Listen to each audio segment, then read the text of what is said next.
ସବୁ କଳ୍ପନା ଜଳ୍ପନାର ଅନ୍ତ ଘଟିଲା।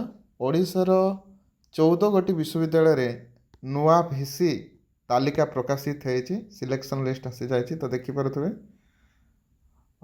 ଧରଣୀଧର ୟୁନିଭର୍ସିଟି ପ୍ରଫେସର ସଞ୍ଜୟ କୁମାର ପାତ୍ର, ସେହିପରି ଗଙ୍ଗାଧର ମେହେର ୟୁନିଭର୍ସିଟି ପ୍ରଫେସର ବମକେଶ ତ୍ରିପାଠୀ, ସେହିପରି Khallikote university professor Asima Sahu, Maa Manikeswari university professor Pawan Kumar Agarwal, Madhusudan law university professor Shivram Tripathy, Maharaj Sriramchandra Bhanjdeo university professor Mahendra Kumar Mohanty, Rajendra university Bibhuti Bhushan Mallick, Ramadevi university professor जस्ना K B Rout, Shri Jagannath Sanskrit university professor Prabhat Kumar Mohapatra, Vikramdev university professor Hrushikesh Senapati, Odia university professor Satyanarayan आचार्य।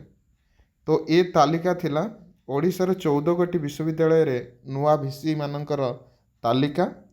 आउ बहुत ही जल्दी जो assistant professor associate professor vacancy आसीथिला, शॉर्टलिस्ट नोटिस आसीथिला, पुणी ताहा आसीजिबो बहुत जल्दी असिस्टेंट प्रोफेसर वैकेंसी जो युववर्ग अपेक्षा करिसेंती। निश्चिंत ये 14गोटी विश्वविद्यालय रे बड़ वैकेंसी आसुची।